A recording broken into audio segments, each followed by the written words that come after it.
What's good, everybody? What's good, comics fans? My name's Peter. You obviously know me from this channel if you've been watching. If you haven't, welcome to the channel. My name's Peter, like I said. I wanted to do like a secondary comics-related show on this channel. I've been doing like video essay type stuff that's very highly produced and takes a lot of time.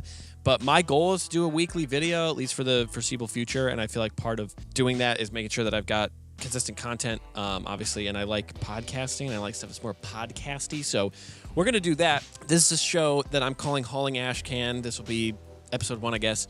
Kind of a pun there. If you don't know what Ashcan comics are, Google is free. Just kidding. An Ashcan comic is like a small-scale comic book that was usually published just to reserve like publication rights for a character. It wasn't really designed to make a bunch of sales. They would print those to like preserve copyrights and trademarks and stuff, so they're kind of a weird part of comics history. And then the hauling part of the name comes from people, you know, talking about their haul, their retail therapy haul. So wanted to kind of combine the two things in a little pun in case you like those, and go through recent pickups. Now, I've talked in a video, which I'll link down below, about how I'm almost done collecting comic books, probably forever. And I'll never even go to a comic book shop again, and that's a lie. But how I have kind of boiled everything down to a wish list, and once I get to the end of that wish list, I won't have new comic books to buy because I'll own all the ones I want to buy. Now, the way for me to kick that can perpetually down the road and never really reach the end is that there's plenty of books on there that I will never own. There's plenty of multiple thousands and thousands of dollars for individual books, and I don't know if my conscience would ever let me buy that, but we'll see. We'll find out. If the price of Amazing Fantasy 15 becomes $45 in a couple years, then you'll catch me there buying it, purchasing it. Anyway, let's jump into it. I've got a stack here of books. I've got this ridiculous multi-camera setup here. And yeah, let's just go through the stuff that I bought recently, the most recent round of, this is between 2 or 3 different local shops, and then I think one of these is an eBay pickup. I very rarely shop on eBay. I pretty much buy everything either at conventions or at local comic book stores. For me, most of the enjoyment comes from getting the stuff in person and being able to find it and discover it. If I can just Google it and it's there, then, you know, it's a little bit less fun. That stuff's always going to be there. I kind of want the feeling of experiencing it, discovering it, finding it, unearthing it, maybe getting a deal, like deals. So, yeah, let's get started. The first book that I have here is Wonder Man 1. This is a first solo series appearance of Wonder Man. Really fantastic painted cover here, and it's a newsstand, so I was very excited to find this.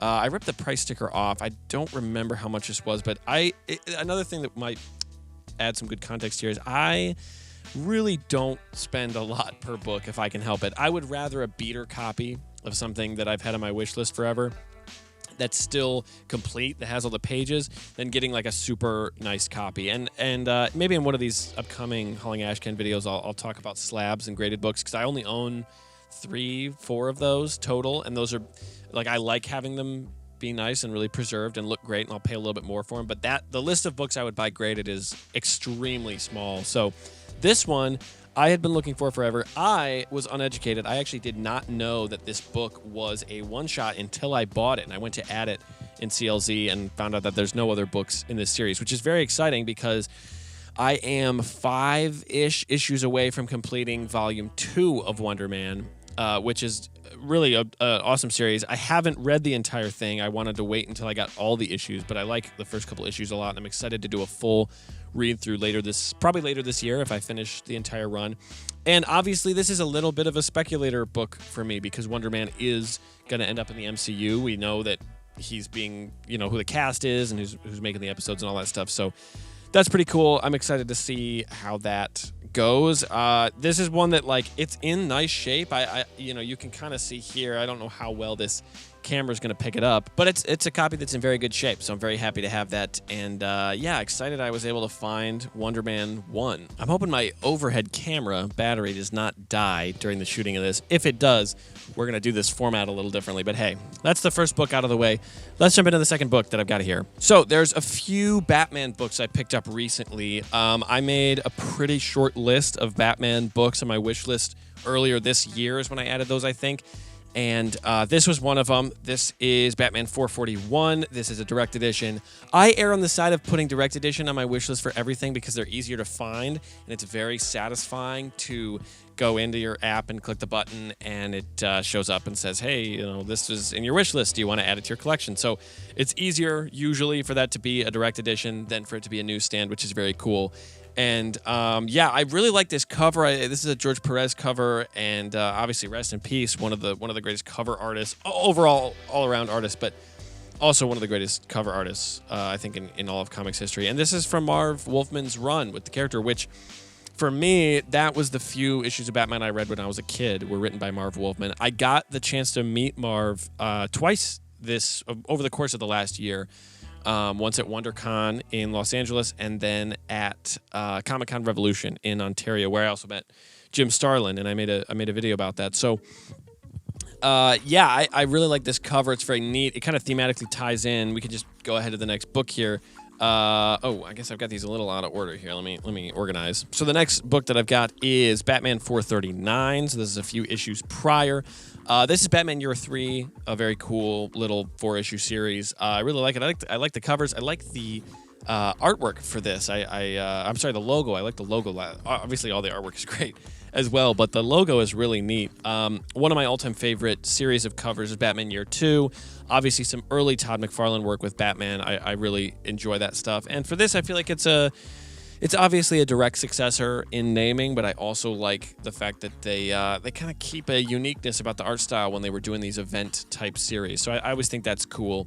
And then after that, we have Batman 436. So this was the key book, you could say, in the set of these 430s through 440s Marv Wolfman Batman series. And this is the key because it's the first appearance of Tim Drake.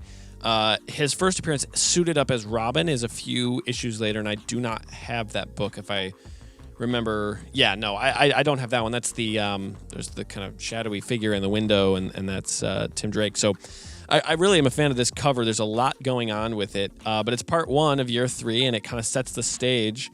And yeah, it's interesting. I don't buy many books for speculation, and I don't really consider this one that I bought for spec reasons because I do want to own it. I want to read it. I like this string of issues, but at the same time, we do know that James Gunn is going to be working with Batman the Brave and the Bold, and we're going to get a lot of members of the Bat family on screen within the next few years. So there is always a chance that Tim Drake takes on a bigger role than he has in any property up to this point because he has not appeared. So any appearance by Tim Drake is more than he has done in the past. So who knows? That could be a really exciting thing. That could be very cool. If we see some Tim Drake on the screen, I'm happy to part with this book. And I picked it up for $7, which, as far as I can tell, pretty solid price. Like I said, I in general, I don't really spend more than like $10 an issue. I would rather get 5 reader copies of books, might not be in the best shape, but that I really like and that I want, than spend a whole bunch of money on something that I don't really have personal attachment to. So yeah, really enjoying Batman Year 3 and collecting those. So let's move on to the next book. The next one is Batman 449. We're gonna move through. There's like 2 or 3 more Batman books, and then we'll get back to the good stuff for you Marvel fans, since I know that's why you're here. 449 is cool. The second issue of Batman that I ever owned as a kid. I actually don't. It may be an issue of Detective Comics now that I think about it. It's not from the mainline Batman, but it was the Penguin Affair Part 2 of 3. So they ran that 1 issue in Batman, 1 issue in Detective Comics featuring Batman, and 1 issue closing it out again in Batman. So for the longest time, I had no knowledge that was the case, and I looked around for an issue of Batman that was the Penguin Affair Part 1 or whatever, Part 2. I was trying to find it within the same series, and it didn't exist, and I could not figure out why. And then obviously I got a lot older and got the app and got access to CLZ and the kind of census of everything. And then I understood that they had moved those between 3 issues, which makes sense. If you've got 2 teams working on those 2 books, you can likely publish them in pretty quick succession with a little bit less editorial workload. So I do really like the covers on this. The cover for the Penguin Affair 2 is really cool. It's got this kind of double-sided symmetrical thing going on that I really like. I like this one, Penguin Affair 3, very cool. Also paid $5 for this. Probably a little bit more than it's worth, but to me, to complete the Penguin Affair, I have number 1 somewhere else. Was neat. Was good to have that. So that closes that out. And then one more. This is a run filler. I just want all of Marv Wolfman's Batman issues, and so I bought 445 here. Interestingly enough, I said that the second issue of Batman I ever had as a kid was the Penguin Affair Part 2, and the first issue I ever had was 444 by Marv Wolfman. So this is 445. So this is the first time in my life that I'll be able to read the next issue in the series, which is very exciting. So let's move on. Right here. All right, this is the kind of stuff that you guys tune in for. This is the top tier art. Alex Ross. We can talk about Timeless. So one of the 4 slabs that I own, and I actually do not own it right now. I had it mailed to my parents' house in Michigan because I was going to be traveling and out of town for many, many months. But one of those is the Galactus Timeless variant. I pre-ordered from Alex Ross a 9.8, and it's signed, and it's going to be beautiful. I'm very excited about that. And that's part of the Villains Wave. So that was something he introduced as a pre-order item. You could pre-order and get the Villains Wave Galactus, but I knew that if I was going to hang that on a wall or have that as a display piece, I needed to find the Silver Surfer one. Now, for me, I know for a lot of people, the goal with the Timeless books is to collect them all, to just go to local shops and go wherever and get every book in that series. For me, that was not the case. I had a lot less incentive to do that. I really like the artwork, but at the same time, I'm not huge into variant covers. If I already have the same issue, then I don't really see much reason to get a variant. And if I'm not reading that series, right? If there's a Daredevil Timeless and it's on the cover of a Daredevil or an Elektra series or something that I'm not reading, I don't have a ton of reason that I would want to get that. So that said, the couple of Timeless covers that I do own are pretty much just Fantastic Four related. And then I also have, actually, I'm going to look that up because I don't remember what the other one is that I have. I think that the other one I have is another one of the Heroes ones, but it's not. Okay, well, I was wrong. I just looked in the app, and yeah, all of the Timeless covers that I own are Fantastic Four related. I have The Thing and Mr. Fantastic and Doctor Doom, and now the Silver Surfer here, and Galactus, who is in the mail on his way. That's right. The coming of Galactus is me opening up the mailbox at my parents' house in Michigan. So, yeah, I love this cover. This is obviously perfect. I think it's technical mastery. It's very faithful to the kind of original idea of the Silver Surfer. We've seen him drawn in a lot of different ways over the years, and I think while I like seeing different interpretations, and personally, right, I would say Ron Lim is like the greatest Silver Surfer artist of all time, almost purely just by volume. Like, no one has drawn the Silver Surfer more than Ron, so you get this refinement of the process where he's so good at communicating that character. But I also feel like there's something to be said for returning to the roots of the design, giving him that luster, giving him that really metallic shine, and there's like a nobility. There's like something about this design that, he just, I don't know, he just does a great job. Alex Ross just does a great job bringing these characters to life. The Timeless series, I think, has maybe not controversy because I don't think people dislike them necessarily, but I think it doesn't cast as wide a net in terms of audience as it maybe could, and that's due to the fact that Alex is extremely, extremely faithful to the original costume and character design, often exactly how Jack Kirby drew them or Steve Ditko drew them. Like, that's how he's going to represent them, and I can respect that. I think there are characters that it misses for. I think there's like people that he draws that I'm like, well, there's a reason that guy got changed. I think of Nick Fury, honestly, when I think that like, I understand Alex Ross is trying to harken back to the original version, but I think that the knowledge that everybody alive, right, everybody who's like under 50 thinks of Nick Fury as the Sam Jackson character, and that has been a pretty consistent comics character for almost 30 years that we've had that.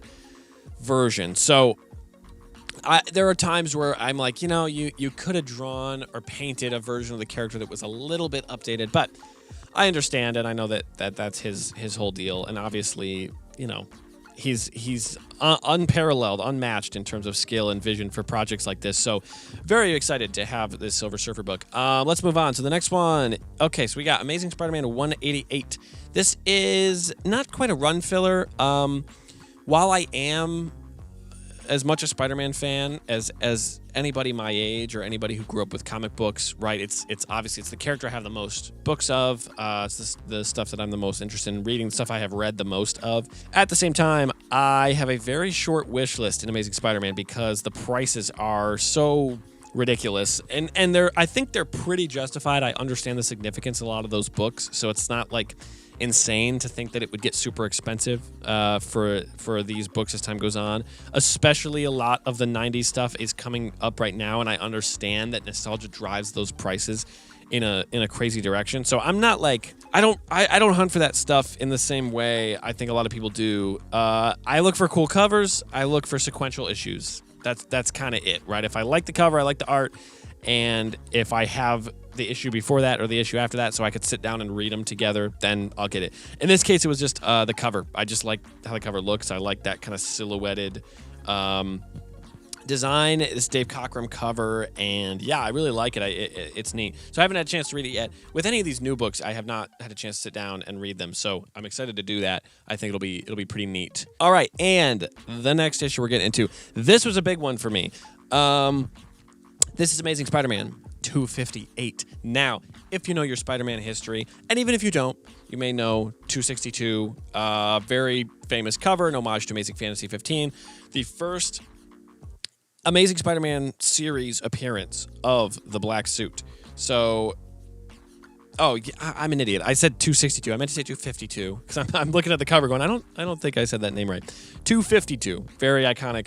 First in-series appearance of the black suit. Now, not the first canonical appearance. Secret Wars number 8 takes place in timeline earlier, but 252 came out earlier.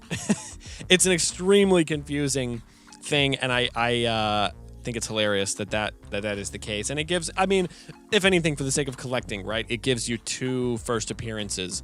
One that was actually published first and the other one that takes place first. And that's nice. I think that's cool that it gives a little collecting, whatever. But that's not what this is. I don't own either of those issues. I don't really have plans to. They're pretty expensive. But this was one that I really did want to get.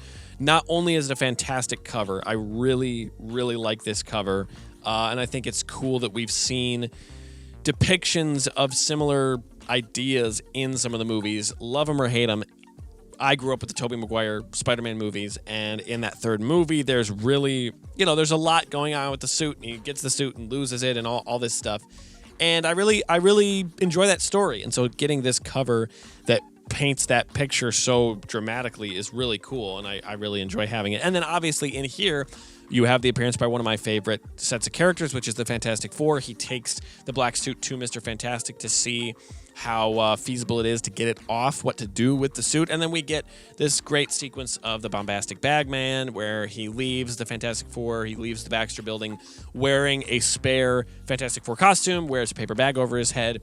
That character has gone on to kind of Spider-Man infamy. I could be incorrect here, but I believe he makes a cameo appearance in the most recent Spider-Verse movie. I've only seen it once. It could not be the case, but I think I remember seeing something about that online. So this is kind of a key issue. Like, for me, it's a key issue. I like the Fantastic Four crossover. I like the black suit imagery. I like the story a lot. It's an issue I've read, probably dozens of times over the years, but I really like it, and it was very cool to get not reprinted, to get a newsstand copy. It's not in amazing shape by any means, but for $6 and to, cross a personal grail off my wish list, really can't be sad about that, so that's cool. Next up, 265. So 265, this is fun. When I was a kid, I had Amazing Spider-Man number 323, which has prominent appearance by Silver Sable. And so I've always been interested in that character. Very much a product of her time, an interesting character, given the surrounding context of the Spider-Man stories that were happening at the time. A heavy focus on espionage and things like that, sort of corporate overtaking and government interventions and political stuff and all that. And I think it does indicate a turn in both design and tone overall, right? When we get characters like Silver Sable, we've moved away quite a bit from the villain of the week, kind of super villainy every time. Those characters are still there, but you're getting an introduction of a new kind of character who just carries a gun, whatever. Like it's sneaking in, breaking into buildings like a criminal. There's a little bit less theatricality to it, and I think that's interesting. So I like Silver Sable. I've got most of her first solo series, at least the first probably dozen or so issues. And this is like a really beat up copy. This has water damage. I don't know how well you can see that in the camera, but there's water damage. There's spots all over it. There's a lot of missing color here, but it's a newsstand. It was $4 and it's first appearance Silver Sable, so I love it. I'm a fan. Nexus was a weekly pickup. We don't have to spend too much time on this. Moon Knight 24. I am a huge Moon Knight fan, and yet my resolve has been tested by this latest series. I have not read this issue yet, so we will find out what I think after reading it. But I've been reading this. I mean, this is issue 24. That's 2 years I've been reading this issue, and or this series, and every time I think, you know what, I'll give it one more. They'll do something that'll really hook me in, and I feel like it's a Moon Knight series that if I sat down and read it in an omnibus or back to back, I would just be waiting for something to happen. And I've been convincing myself because I wait a month between issues that there is something happening, but I don't know. So I probably, with this issue and a few others, once I've got everything kind of organized in my collection, I may just go through and read the entire series again, from 1 to 24, and see how I feel about it, because I'm kind of torn and I might jump off the train. I don't know. I want them to continue making new Moon Knight books, but I don't know what my limits are in terms of loving the stories and if I want to keep reading them. This is next book. Here we go. Marvel Spotlight on Captain Marvel. I have actually number 2 and 3. These were $5 and $6. I think I overpaid on these. I think I probably could have found them somewhere cheaper, but I don't see these often, and I have issue 1. I've had issue 1 for a number of years, and it's a great cover. I really like that cover, and this was kind of just a nice, something you don't see often. I feel like these Marvel Spotlight books, especially for a character like Mar-Vell, we don't see often. And I made a video. I talked about Jim Starlin in a video on the channel about the death of Captain Marvel and this character. And for me, the Captain Marvel character is indicative of an era, and that era closed when they officially killed the character. And so I like getting some of these older books. I'm a big fan of the current Captain Marvel and everything they've done with the character since this guy died.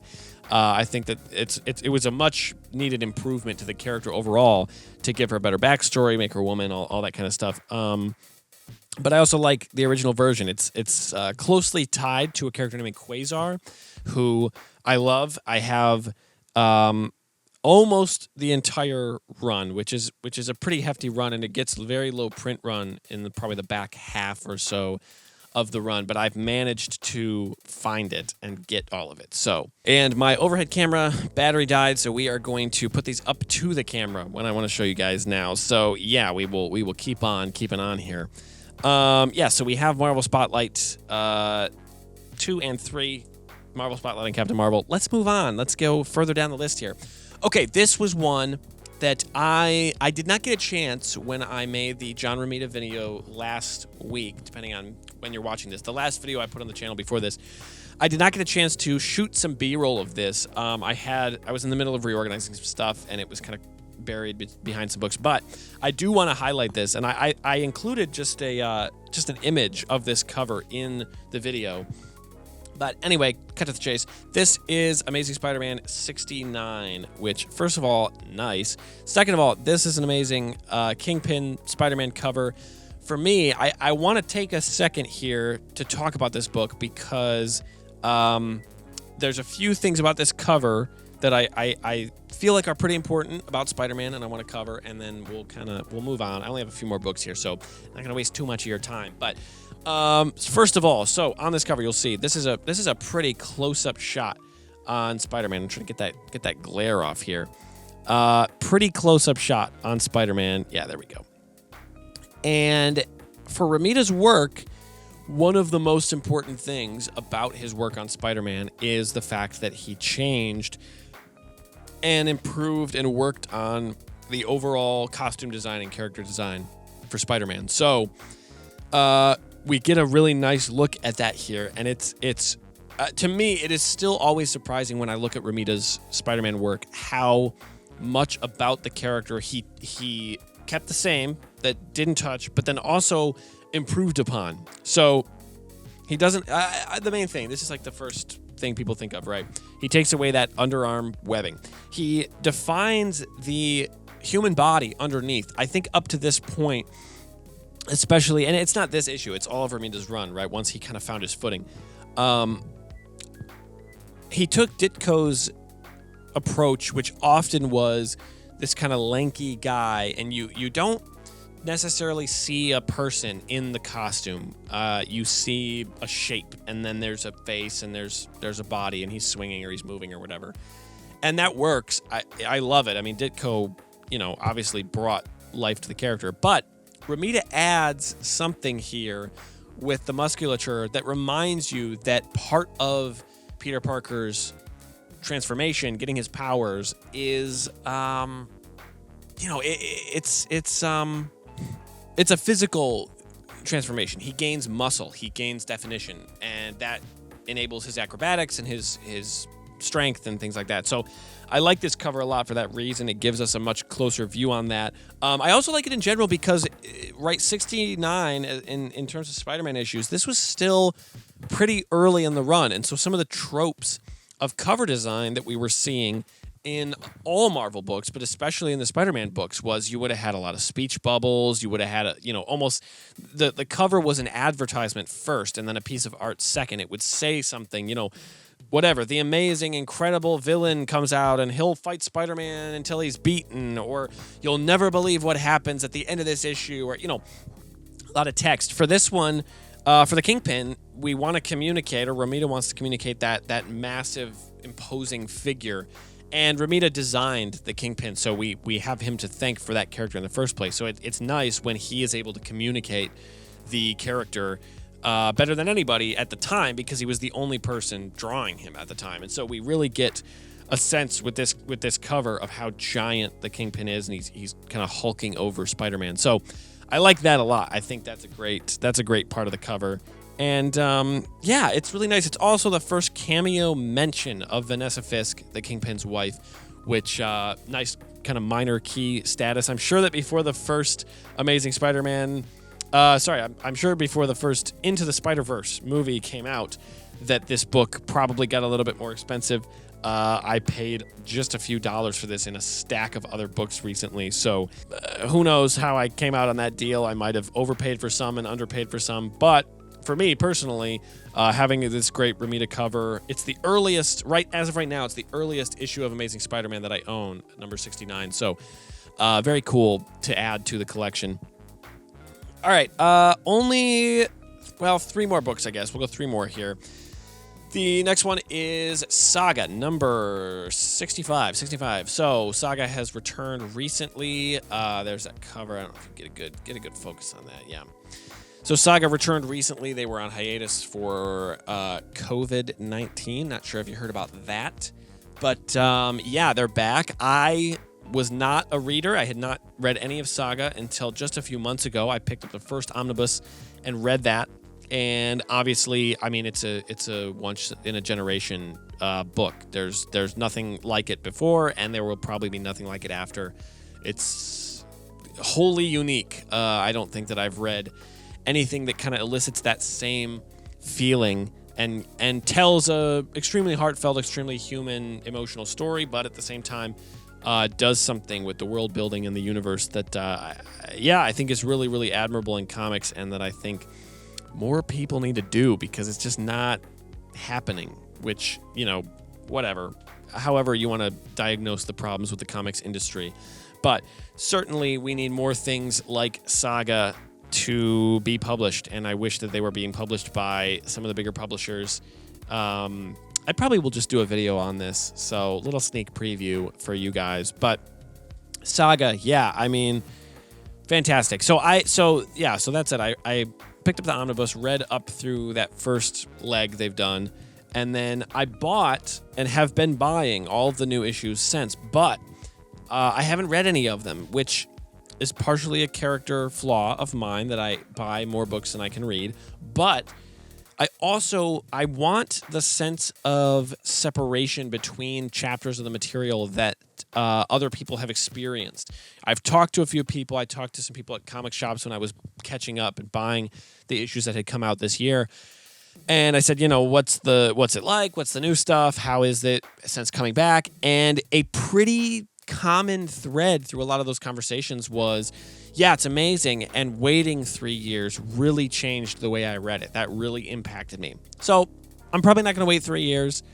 I might, who knows, if I buy all this other stuff and I don't get to reading everything, then maybe, sure. But yeah, I really want to take a little bit of a breather. And honestly, I mean, it's such a gut punch final issue from the original run. So I'm enjoying taking a break from it. By the time it's time to reread or to read the new stuff, I might go back and reread everything. I'm not sure how I'll do it, but kind of waiting on that. And it's just such a fantastic story. I want to experience it in a different way than I experienced the first half. I want to do that. And I've thought, hey, if I buy all these issues for the entire second leg and read them maybe once, keep them in a bag, keep them in good shape, then I can wait, and at the end of this second leg, when the whole series is done, I can sell that entire run and use that money to buy whatever omnibus they print, which we know is years down the road right now. But I would rather, for a series like Saga, have an omnibus than any single issues, except one. I do have issue 50. They did a Virgin variant cover of that, and that is a fantastic cover. And if you know the story of Saga, that's a pretty impactful cover to own, and very cool to have it textless. So yeah, that's Saga. Okay, 2 more books, and then I will hit the road here, and we will call it a wrap on issue 1 of Hauling Ashcan, unless I change the name before I publish this, but I don't think I will. So anyway, here we go. Let's go here. This is this is Web of Spider-Man. This is number 20. So this is the 25th anniversary frame border.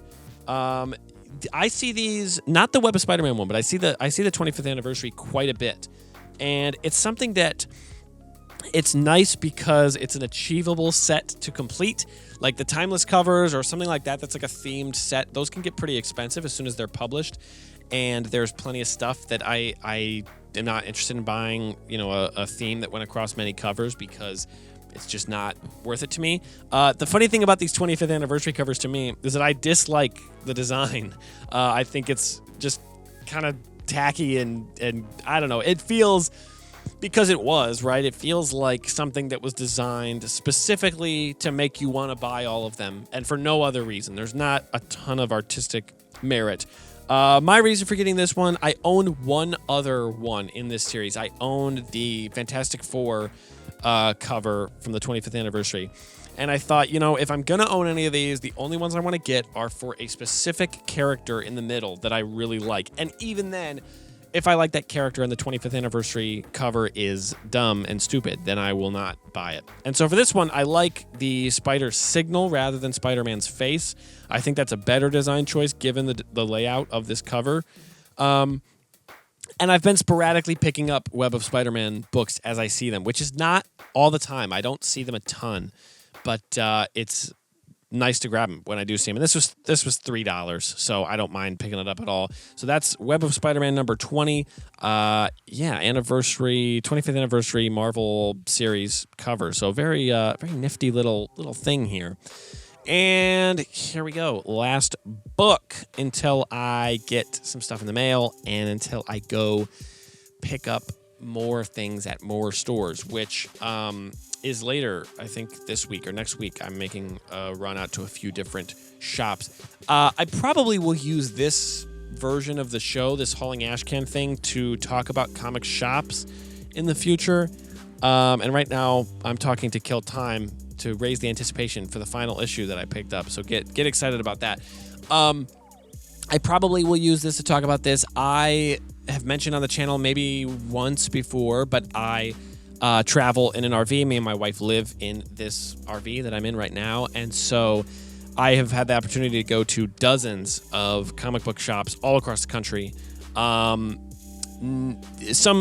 sectors of the country, some areas more than others. So there's kind of swaths of land that I've really traveled and others that I haven't. And then later in the year, I will be moving somewhere and landing, and I'll be able to kind of settle in and get some more regional shopping done in that part of the country that I have not spent a lot of time in. So I would love to do a video at some point talking about different shops, kind of the rubric that I use, because I graded all of them on a scale of success based on how much I liked them and how the layout was, how the selection was, how the prices were, all that stuff. And hey, I mean, if there's fan interest in that, I would love to put that out there, that list. But I'm sensitive to the fact that I don't want to put a list out there that people would read and then say, hey, that's my local comic shop, or hey, I know that owner, like, why did you rate it so bad? He's a great guy, or it's a great shop, or whatever. I don't want to create any negativity in the comic book shopping discourse in that world, because guys at comic book stores already get a bad reputation, which is only sometimes deserved. Most of the time it's not. So I don't want to contribute to that, but we'll see. I might put that out. Mark your calendars, or subscribe and like and all that stuff so that you know when that happens. Okay, last book. Let's do it. This is a pretty modern book, but it was one I had been watching out for a while. I was looking for it, but I also was not going to pay a lot of money because I thought, it's a good book. It's modern. It's people really like it. I would love to read it. I have not read this series, which I know is a bit of a travesty for anyone that considers themselves a fan of comic books in 2023, if you're about it. But and given that I'm such an outspoken Fantastic Four fan, I know it can be upsetting. But my goal is to read it all in one go. I want to read it like a novel, either get the omnibus or get the entire run in single issues. So we will see. A little drum roll here as we say. The book that I got is FF Issue 1 by Jonathan Hickman. Obviously, Jonathan Hickman, there's almost nobody in comics with a higher profile and a larger catalog of greatest hits over the last 10 years. And he may not be universally loved. I think there's probably plenty of people that would say, oh, it's just Jonathan Hickman. Why collect all his stuff? He might not be amazing. I have not had that experience. So if you want to argue with me in the comments, I actually would really welcome that. I want to know maybe things I don't about his writing, or what you like about it, what you dislike. But this is a funny one because, if you know, kind of in universe, FF stands for Future Foundation, not Fantastic Four. Spoiler alert. Sorry if you haven't read it, but I haven't read it and I know that, so it can't be that impossible to know. I am excited to read this. I am also very hesitant to start, because every time I've talked to somebody about it, they say, oh, it's so heart-wrenching, it's so beautiful, it's so huge, it's so expansive, it's so impressive. And I like reading quick stuff that is a good story and then it's over. And I know that this has the potential to be really fantastic and to change how I perceive the Fantastic Four. So I have been slow to do it, and I want to get the omnibus and just read it all in one go and burn through it in a weekend. And I'm sure I will end up doing that. I'm sure that is in my future. But for now, I've just been picking up covers if I like them. I'm a huge fan of this cover design. I think it's extremely unique and well done, and I really like the way they differentiated it from the mainline Fantastic Four books. I think it's very cool. This cover, I bought the book because it's issue 1. And I obviously wanted it, and I was going to read it, and I'm sure I'll display it one day. But if I'm honest, the cover itself is unimpressive to me. Not on a technical level. It takes an enormous amount of skill to paint and draw like that. But I'm surprised for an issue 1 of something that became so influential and well known, that it doesn't have a more iconic or well known cover. You know, I think that's interesting. So I don't find it insanely remarkable. Any cover that has the Thing on it, that has Benjamin Grimm, I'm there. I like it, but this one doesn't rank that high for me. It might be due to the fact that Reed Richards looks weird.